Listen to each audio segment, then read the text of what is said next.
قرآن مجید کا اسلوب بیان دیکھیے کتنا دل آویز اور خوبصورت، اور مذہب اسلام کی خوبصورتی دیکھیے۔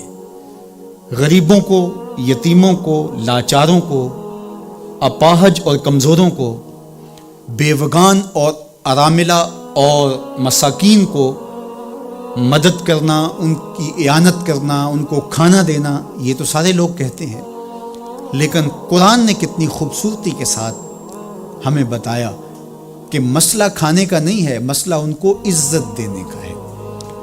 اگر تم ان کو کھانا دیتے ہو اور تذلیل بھی کرتے ہو تو تم اللہ کی رضا کبھی نہیں پا سکتے۔ اللہ کی رضا تمہیں تب نصیب ہوگی جب تم ان کی عزت نفس کا خیال رکھو گے، ان کی تذلیل نہیں کرو گے۔ تم ان کی تصویریں سوشل میڈیا پہ اور اخباروں پہ ڈال کر کے ان کی تذلیل کا سبب اور ذریعہ نہیں بنو گے تو پھر تمہارا رب تم سے راضی ہے۔ تو بات کھانا دینے کی نہیں ہے، قرآن کہتا ہے تم ان کی خدمت کرو، ان کو کھانا کھلاؤ، لیکن اس چیز کا تمہیں پہلے خیال ہونا چاہیے کہ تم ان کی عزت نفس کو مجروح نہ ہونے دینا۔ وَرَجُلٌ تَصَدَّقَ بِصَدَقَةٍ فَأَخْفَاهَا حَتَّى لَا تَعْلَمَ شِمَالُهُ مَا تُنْفِقُ يَمِينُهُ۔ میرے حضور نے فرمایا جس شخص نے صدقہ کیا اور اتنے مخفی انداز میں کیا کہ جو دائیں ہاتھ نے خرچ کیا بائیں ہاتھ کو اس کا پتہ ہی نہ چلا، قیامت کے دن جب کوئی سایہ نہیں ہوگا اللہ ایسے شخص کو اپنے عرش کا ٹھنڈا سایہ نصیب فرمائے گا۔ کتنی بڑی بات ہے۔ قرآن نے ہمیں سرًا و اعلانیہ دونوں طریقے بتائے ہیں۔ اعلانیہ بھی خرچ کر سکتے ہو، مخفی بھی خرچ کر سکتے ہو، لیکن اعلانیہ خرچ تم تب کرو گے جب کسی کی عزت نفس کا مسئلہ نہیں ہوگا۔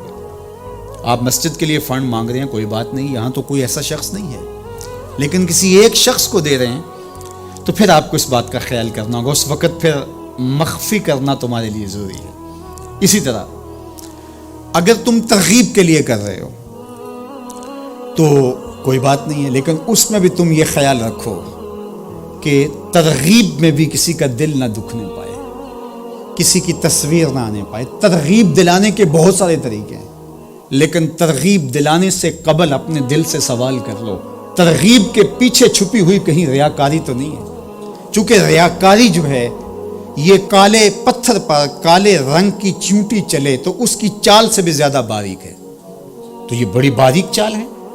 تو بعض کا بندہ کہتا ہے میں تو ترغیب کے لیے کر رہا ہوں، لیکن اس کے پیچھے اس کا نفس کھڑا ہوتا ہے اور اس کے نفس پہ یہ شاک ہوتا ہے کہ وہ بغیر تشہیر کے کرے، تو وہ ترغیب کا نام لے کے اپنی اس ریاکاری کے اوپر ترغیب کا پردہ ڈالنا چاہتا ہے، لیکن ہوتی ریاکاری ہی ہے۔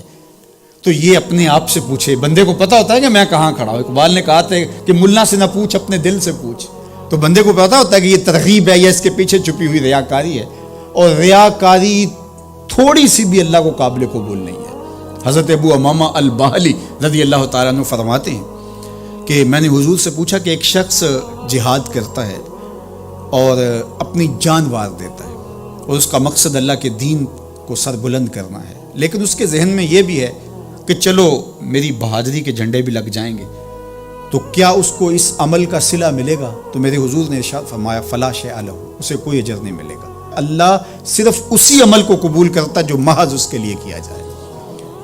تیرے عمل میں اخلاص ہو تو اس کا اجر کچھ اور ہے، حور و خیام سے گزر بادہ و جام سے گزر۔ جو محض اس کی رضا کے لیے عمل کیا جائے وہی عمل ہے۔ حضرت معاذ بن جبل رضی اللہ تعالیٰ عنہ حضور کے روضہ انور کے پاس بیٹھ کے رو رہے تھے۔ حضرت عمر گزرے تو رک گئے، کہا معاذ رو رہے ہو؟ کہا کہ صاحب مزار کا ایک فرمان یاد آیا جس نے مجھے رلا دیا۔ تو کہا وہ کیا فرمان تھا؟ کہا ایک دن حضور نے کہا تھا تھوڑی سی ریا بھی شرک ہے، تھوڑی سی ریا بھی شرک ہے۔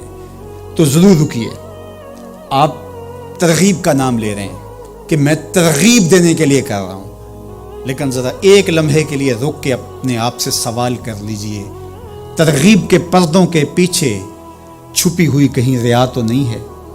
اگر ریا کہیں چھپی ہے تو عمل ضائع ہو گیا، عمل برباد ہو گیا۔ کیتی کتری پئی کھو محمد تے سکہ بنیا زردہ، سب کچھ برباد ہو گیا۔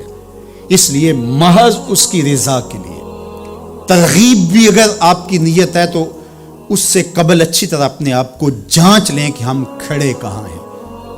اللہ اکبر۔ تو کہا کہ کلا بل لا تکرمون